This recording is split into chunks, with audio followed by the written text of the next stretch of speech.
And Yes, certainly yes, Dan indeed. Lanning and his bunch there at Oregon are contributing much to the news cycle for college football fans. A lot of comings and goings. A nice little season at 10-3 for his first go around in Eugene. But you mentioned to me as we before we started to record, Tysheem Johnson out of Ole Miss, the latest addition, 78 tackles, 4 tackles for loss, turned in a nice season for an 8-5 Rebels team. But Dan Lanning certainly knows what he wants on his football team, and he's out there going after it.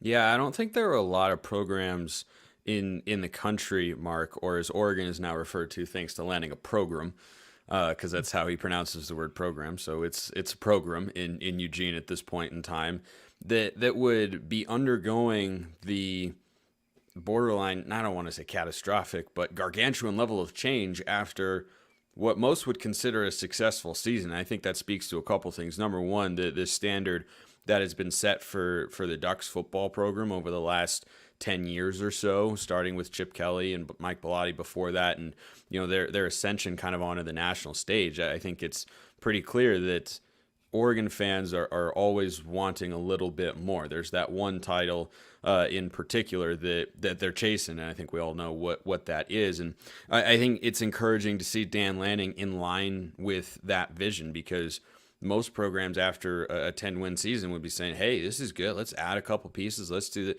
Dan Lanning is borderline overhauling the roster. I mean, particularly on the defensive side of the ball, you've had a couple departures to the NFL in Noah Sewell and Christian Gonzalez. You've lost other notable players like Justin Flo to the transfer portal, amongst others, and it's just been a litany of transfers and new prep recruits, and it's just Tysheem Johnson is the latest example of that, where you just had 2 players who have been regular contributors / starters for the last couple of seasons for the Ducks at safety, and Jamal Hill and Steve Stevens announced that they're going to return, and Dan Lanning has added 2 safeties in the transfer portal this offseason. So he is coming in and trying to set a very high standard. And Oregon fans overall, 20 combined wins in the last 2 seasons, are not particularly satisfied for various reasons with how those years went.